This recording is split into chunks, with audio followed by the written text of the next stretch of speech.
नमस्कार। आज हम हिंदी व्याकरण के एक महत्वपूर्ण विषय को पढ़ने जा रहे हैं जिसका नाम है विशेषण। विशेषण की परिभाषा जानने से पहले क्या आप सब इस दिए गए चित्र को देखकर इसका वर्णन कर सकते हैं?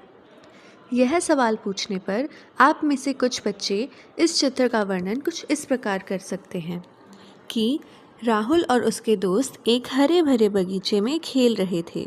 आकाश इंद्रधनुष के रंगों से रंगीन था। एक बतख अपने छोटे छोटे बच्चों के साथ तालाब में तैर रही थी। दो रंग बिरंगी तितलियां इधर उधर उड़ रही थी। एक छोटी बच्ची एक काली बिल्ली के साथ खेल रही थी। अब जैसा कि आप सब देख सकते हैं, चित्र का वर्णन करते समय मैंने कुछ शब्दों को अलग रंग से लिखा है, जैसे कि हरे भरे, रंगीन, छोटे छोटे, दो, रंग बिरंगी, इधर उधर, एक, छोटी, एक, काली। तो क्या इन सभी शब्दों में कुछ समानता है?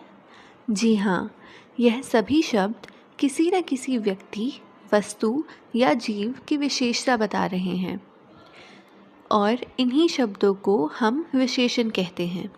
तो चलिए अब विशेषण की परिभाषा जानते हैं। संज्ञा अथवा सर्वनाम शब्दों की विशेषता जैसे गुण, दोष, संख्या, परिमाण आदि बताने वाले शब्द विशेषण कहलाते हैं।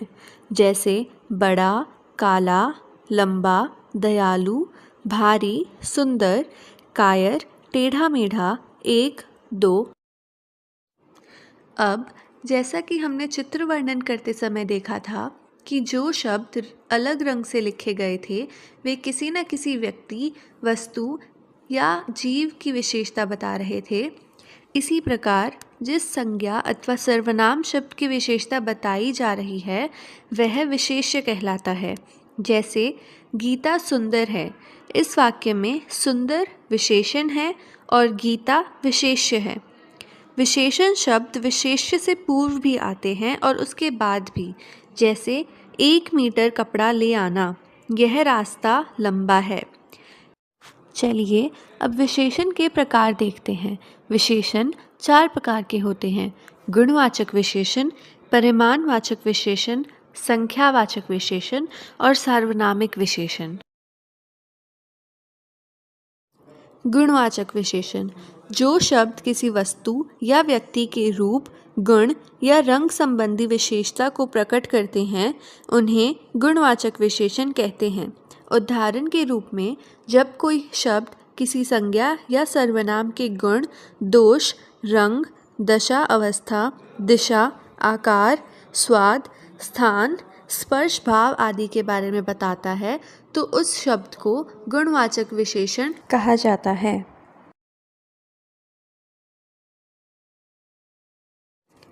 परिमाणवाचक विशेषण जिन विशेषण शब्दों से किसी वस्तु के परिमाण, मात्रा, माप या तोल का पता चले वे परिमाणवाचक विशेषण कहलाते हैं।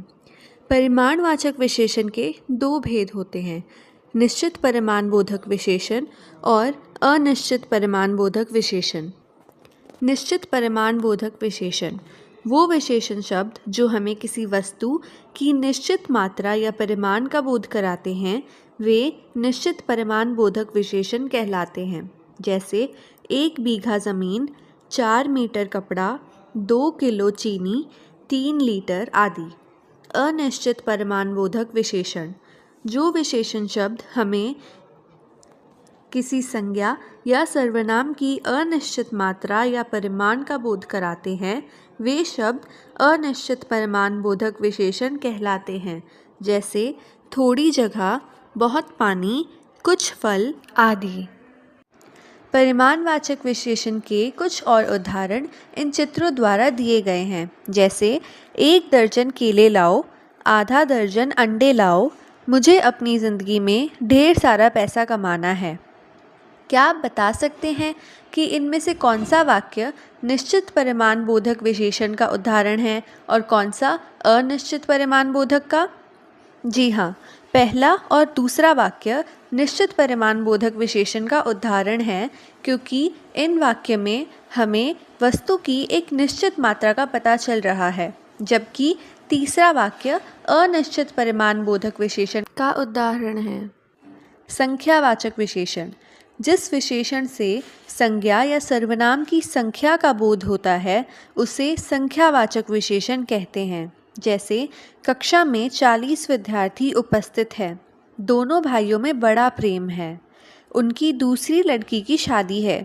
हमारे देश में सभी बालक वीर हैं। दो बच्चे बारिश में खेल रहे हैं।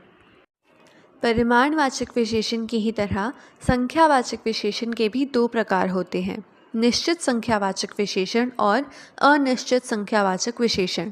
जिन विशेषण शब्दों से हमें संज्ञा की निश्चित संख्या का बोध होता है उन्हें निश्चित संख्यावाचक विशेषण कहा जाता है। जैसे 4 बच्चे खेल रहे हैं, राम कक्षा में प्रथम रहा, तुम चारों यहाँ से चले जाओ, देश का हर एक बालक वीर है। इसी प्रकार जिन विशेषण शब्दों से हमें संज्ञा की निश्चित संख्या का बोध नहीं होता उन्हें अनिश्चित संख्यावाचक विशेषण कहा जाता है। जैसे सारे आम सड़ गए, पुस्तकालय में असंख्य पुस्तकें हैं, लंका में अनेक महल जल गए, कुछ घर कच्चे हैं।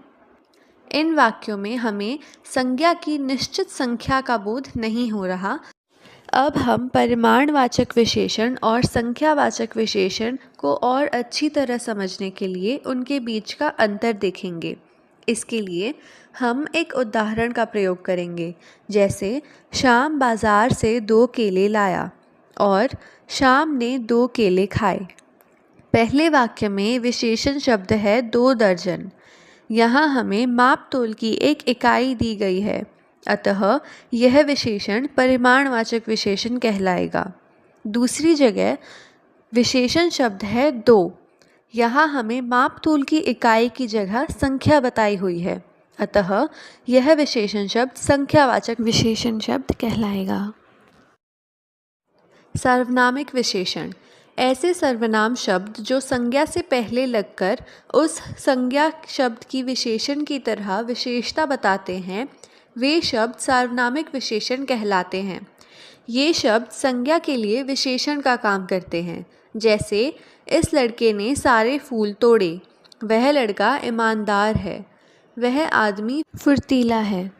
अब आप में से कुछ छात्रों के मन में यह संकोच होगा कि इन वाक्यों में सर्वनामिक विशेषण कौन सा शब्द है। तो चलिए अब इसे एक उदाहरण का प्रयोग करके अच्छी तरह समझते हैं।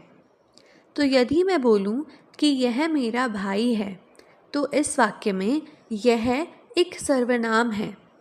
जबकि मैं अगर इस वाक्य को कुछ इस प्रकार बोलूं कि यह लड़का मेरा भाई है, तो इस वाक्य में यह एक सर्वनामिक विशेषण का रूप ले लेगा, क्योंकि यह एक संज्ञा के साथ प्रयोग किया गया है।